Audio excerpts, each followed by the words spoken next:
ጨረቃዎቹ ዛሬ በፍፄ ቤት ተገኝተዋል። ሰላም ሰላም፣ እንዴት ናችሁ ውድ ቤተሰቦቼ? ስብያላችሁበት ሰላማችሁ ብዝት ይበል።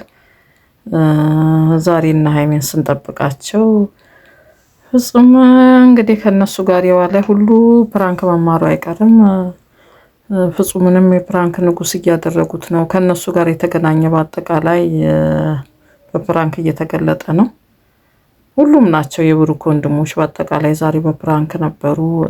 ያው ፍጹም ዛሬ እስቲ ቆይ ላዝጋቸው ብሎ ጥሩ አይዲያ ይዞ መጥቷል። ያው ፍጹም ፍቅር ያዘኝ እንግዲህ ዛሬ ፍጹም ፍቅር ያዘኝ ብሎ መጣ።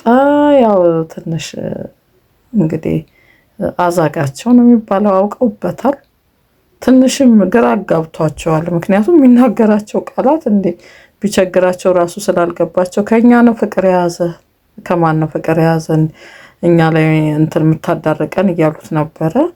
ያው ሄዳችሁ አናግሩልኝ ይላል፣ አንዴ ደግሞ አላቃትም ይላል፣ ስልክ ቁጥር ምን አልተቀበልኩም ይላል። እንግዲህ እኔ እንጃ በሚቀጥለው ሀይሚ በምን አይነት ፕራንክ እንደምትገለጥበት አናውቅም። በጣም አሳሳቢ ነው የሚሆነው። ቢይዘውና ፍቅር የእውነት ቢይዘውና ጥሩ ሰው ያገኝና እሱም ደግሞ ከአንድ ሰው ጋር ቢመጣ ከአንዲት ሴት ጋር ቢመጣ ደስ ይለን ነበር። ግን መጨረሻ ላይ ፕራንክ ብሏል። መጀመሪያም ፕራንክ ብሎናል። ለነገሩ ግን አሁን ሀይሚና ብሩክ የተባብረው ወይ ሀይሚ ለብቻዋ ትመጣለች ማለት ነው። ያው በራሳቸው ቻይናል ነበር የጠበቅናቸው፣ ግን እኛም በምንወደው እነሱም በሚወዱት ውድ ጓደኛቸው ቻይናል ነው የመጡት እና ፍቅር የተጫወተ ፍቅር ይዞኛል ብሎ ጨዋታ ጀምሯል። እንግዲህ ፍቅር ከባድ ነገር ነው። እኔ ደግሞ እንደውም መጀመሪያ ላይ እንትን ፕሮቫውን ሲያሳዩ መግቢያውን ሳያሳዩ በፊት ፕሮቫውን ሳየው ወይ ፍጹም ፍቅር ያዘው እንደ የእውነት እዛ ከሄደ በኋላ ወይስ አዲስ አበባ እያልኩ እንደገና ራሱ መጥቶ እንትን ሲያደርግ ኢንትሮ ሲያደርግ ነው ውሸት መሆኑን የተረዳሁት እንጂ መጀመሪያ ላይ መስሎኝ ነበረ። ያው ምክንያቱም ብዙዎቻችን ከሆነው ሰው ጋር መጥቶ ፍጹም እንዲሰራ እንጠብቃለን። ምክንያቱም ጥሩ የሀይሚና የብሩክ መከታ ነው። ጥሩ የሆነ ጓደኛቸው ነው።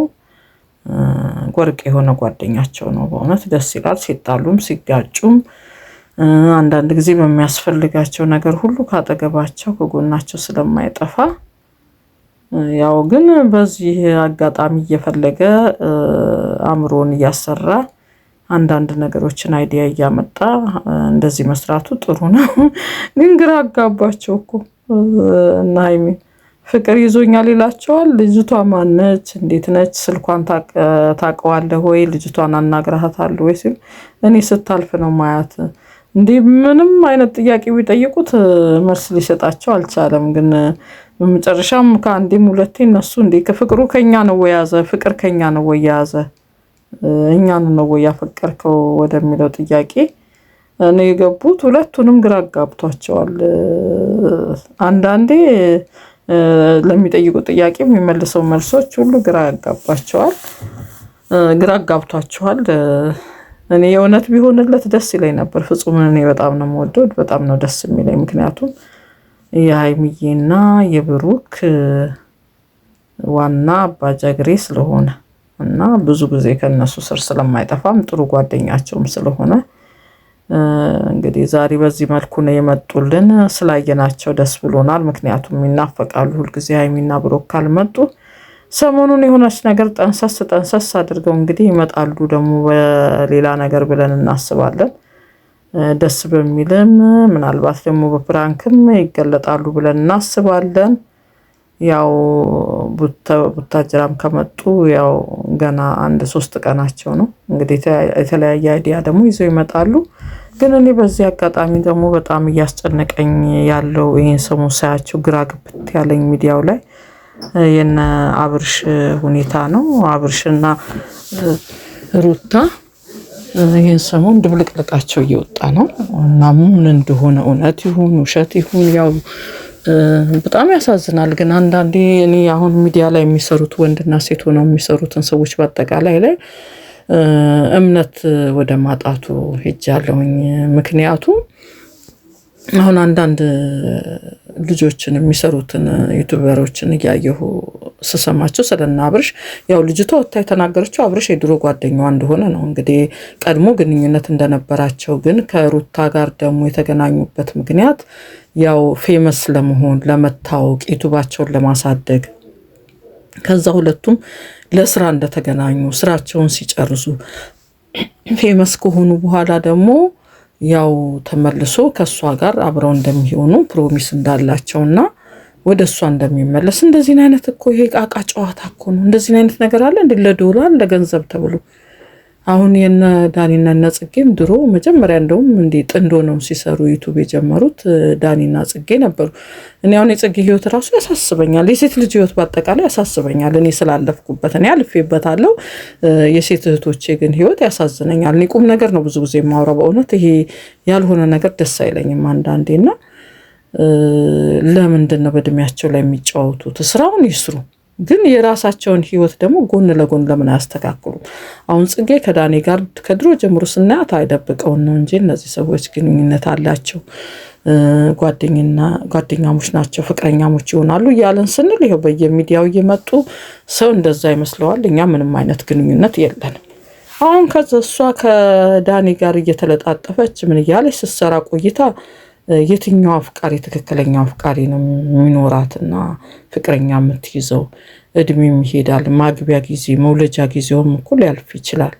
ለምንድን ነው በእድሜያቸው ላይ ጨዋታ የሚጫወቱት? ይስሩ ግን እኔ ሴቶቹ ለምን ብልጥ አይሆኑ? ጎን ለጎን ለምን የራሳቸውን ኑሮ አያስተካክሉ? ወደ ውጭ መውጣት ካለባቸው ወደ ውጭ፣ የራሳቸውን ኑሮ ማስተካከል ካለባቸው ማስተካከል በጎን መሀል ላይ የምትጣለው እኮ ሴት ልጅ ነው። ወንድ ልጅ ምን ጊዜ ማግባትም የራሱን ህይወት ማስተካከልም ይችላል። ለሴት ልጅ ግን ከባድ ነው። እኛ እንግዲህ የተወሰኑ ሰዎች አንዳንድ እንደኔ ያላችሁ ሰዎች እድሜያችንን ያው ልጅም ወልደን አግብተንም እንኖር ነን። ግን እኔ አሁን ወጣቶችን ሳይ በእውነት ያሳዝነኛል። እኔ ማንን ልመን ሚዲያ ላይ እስከምል ድረስ ነው። ትላንት በጣም ነው ያዘንኩት። ረጅም ሰዓት አይቻቸው እንግዲህ ከዛ በኋላ ሌሎች ዩቲዩብ እየሰሩ እንግዲህ የመሃሉ ነው የሚሰሩት። አንዳንዶቹን ስሰማቸው ከሩታ ጋር የተገናኙት በገንዘብ እና ዩቲዩብ ለመስራት ግን በኋላ ላይ በአጋጣሚ የሆነ ነገር ተፈጠረ። የዛችኛዋ ሴት ህይወትስ ነገ በኔስ ቢሆን እንዴ? ለምንድን ነው ግን እንዲህ የሚሰሩት? በእናታችሁ እንደዚህ ምክር እንደው ሼር አድርጉልኝ። እንደገናም ደግሞ በእንደዚህ አይነት ዩቲዩብ የምትሰሩ ሰዎች በዚህ ዙሪያ ስሩ። ምክንያቱም በውስጥ ማቀው የብዙ ሰዎች ህይወት ስላለ ነው። ብዙ ጊዜ ለዩቲዩብ ስራ ይገናኛሉ። የሴቷ ህይወት ግን መሀል ላይ ይቀራል። ወንዱ ህይወቱን አስተካክሎ ይቀጥላል። ለምንድን ነው እንደዚህ የሚሆነውና እኔ አላቅም። አሁን እርጉዝ ነች እቺ ልጅ፣ ወዴትም ምንም ማድረግ አትችልም። እርግዝና ላይ ደግሞ ከባድ ነው። ብስጭት መጥፎ እንደሆነ እኛ እንግዲህ እርጉዝ ሆነን አሳልፈነዋል አይደል? ከተወሰነ አመት በፊት ብስጭት መጥፎ ነው። ምክንያቱም ለተጸነሰው ጽንስ የምናደርጋቸው አክሽኖች በአጠቃላይ ጽንሱን ይመለከተዋልና ጥሩ አይደለም። መናደድም ጥሩ አይደለም፣ መበሳጨትም ጥሩ አይደለም፣ መጨነቅ ራሱ ጥሩ አይደለም። እስቲ አሁን እንግዲህ ያሁኑ ደግሞ ዘመናዊ ስለሆኑ በተለይ የተለያየ መጽሐፍቶችን ያነባሉ ስለ እርግዝና። እርጉዝ የሆኑ ሰዎች እኔ ጋር የማያቸው ሰዎች ስላሉ አጠገቤ ዘመዶችም እና ዘመኑ የረቀቀ ጊዜ ነው። ስለነዚህ ነገሮች በአጠቃላይ ገልጻል። ዶክተርም ቢሆን ብትጠየቅ ይናገራልና እርጉዝ ነች እቺ ልጅ። እንግዲህ እሱንም ውሸት ነው እንዳይሉን እንጂ በኋላ ላይ እርግዝና ላይ ሆኖ ይሄ ሁሉ ነገር፣ ይሄ ሁሉ ችግር፣ ይሄ ሁሉ ብስጭት፣ ይሄ ሁሉ ነገር ይችስ ልጅ እስከዛሬ ቆይታ ልክ ሰርግና እርግዝና ሲመጣ ይሄን ነገር ይዛ ብቅ ማለቷ ማን የገፋፋት? ማን የመከራት? እንዴት ነው አሁን ከእንቅልፏ ልትነቃ የቻለችው? እውነተኛ ግንኙነት ካላት እውነት ካላት ይች ልጅ ለምን እስከዛሬ ቆየች የሚለው ነገር ጭንቅላቴ ውስጥ በጣም ትልቅ ጥያቄ ተፈጥሮብኛል። ምክንያቱም ሴት ነኝ፣ እህቶችም አሉኝ በዙሪያዬ፣ ዘመዶችም ሴቶች ስላሉ የሴት ልጅ ህይወት ሲበላሽ ማየት አልፈልግም። አንዳንድ የምሰማቸውም ነገሮች ስላሉ እኔ እንጃ ለገንዘብና ለዶላር ተብሎ የሚደረግ ነገር እሺ፣ እንደዛም ሆናችሁ ከተነጋገራችሁ ህይወታችሁን በጎን አስተካክሉ። ይሄ ሰው ነገ ተነገ ወዲያ ተላምዶኝ ያገበኛል ይለወጣል ብላችሁ ጊዜያቸውን ባይፈጁ ጥሩ ነው ብዬ ነው የማስበው ለሴቶች።